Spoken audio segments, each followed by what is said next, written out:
안녕하세요. 김현방 여성의원 원장 김진아입니다. 오늘은 그 소음순 수술 만성적인 염증에 도움이 되나에 대하여 설명드리겠습니다. 소음순 수술을 하시려고 계획하시는 분들 중에 상당히 많은 수에서 만성적인 염증으로 고생을 많이 하신 분들이 그 염증이 소음순 수술로 해결이 되는지에 대하여 궁금해 하시는 분들이 많습니다. 실제로 수술을 받게 되는 동기가 꽤 상당 부분에서 그러한 점도 많이 차지를 하고 있는 것으로 보입니다. 그래서 얼마 전에도 또 소음순 수술 받으신 분이 그런 말씀 하셨습니다. 수술을 하고 나서 그 만성적인 염증이 있었던 것이 많이 개선이 되었다고 하신 분 있었고요. 실제로 그 소음순 수술은 그 만성적인 염증, 특히 외음부염의 그 치료에는 상당히 많이 도움이 되는 경우가 많습니다.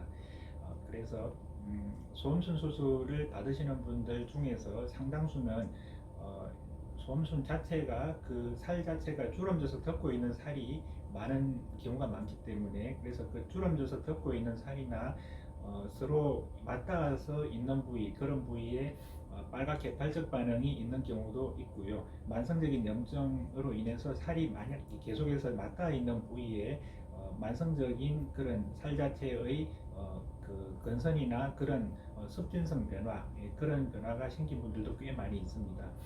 그러한 경우에 소음순 수술을 하여서 덮고 있는 비정상적인 살, 그리고 주름져서 덮고 있는 그런 살들이 제거가 되어서 매끈한 모양이 되면은, 그러면은 실제로 외부에서 균이 들어오지 않더라도 그런 미세한 주름 사이에 균이 끼어서 자란다든지 해서 만성적으로 분비물이 많이 증가된다든지, 또는 이제 서로 맞닿아 있는 살 자체에서 생기는 그런 마찰 자극으로 인한 염증, 그러한 것들로 인한 그런 외음부염, 질염, 이러한 것이 많이 생기는 경우가 있는데요. 그러한 점이 상당히 많이 개선이 되는 경우가 많습니다. 특히 그 만성적인 외음염 중에서 그 헤르페스라든지 몇몇 종류에 있어서는 그 만성적인 헤르페스가 계속해서 재발을 하였다, 이런 분들 있는데요. 그 헤르페스는 대부분 그 점막 부위에 생기는 것으로서 실제로 이제 소음순도 일종의 점막 부위이기 때문에 헤르페스 바이러스가 잠복해 있으면은, 물론 면역이 떨어질 때 그러한 그 헤르페스 바이러스가 증식을 하여서 궤양을 일으킨다든지 굉장히 심한 따가움이나 그런 여러 가지 불편함을 많이 유발을 하는 수가 있는데요. 이제 약을 먹거나 바르는 약으로 해서 치료가 되었다고 하더라도 또 나중에 면역이 떨어지거나 하면 또 재발을 할 수가 있습니다. 그래서 특히 바이러스는 뿌리를 뽑기가 굉장히 어려운데, 그래서 소음순 비대가 있는 경우에, 특히 소음순은 점막 부위이기 때문에 그러한 부위에서 헤르페스 같은 것이 정식을 해서 상당히 고통스러운 경우가 있습니다. 그런데 소음순 수술을 하여서 그러한 헤르페스가 잠복이 있을 수 있는 그런 공간 자체가 사라지게 되면 그 헤르페스 자체가 말끔히 해결이 되는 경우도 종종 많이 있고요.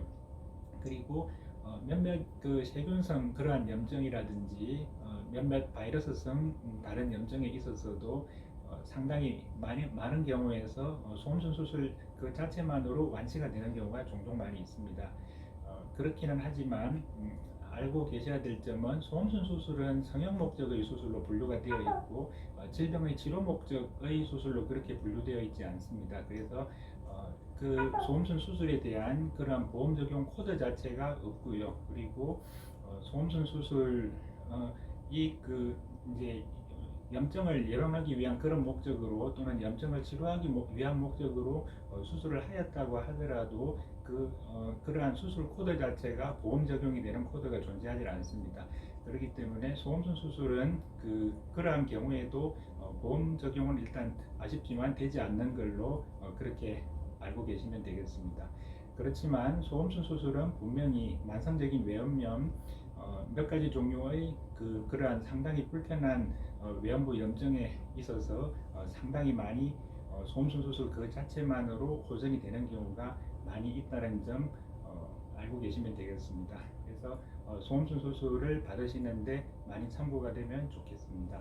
이상입니다. 감사합니다.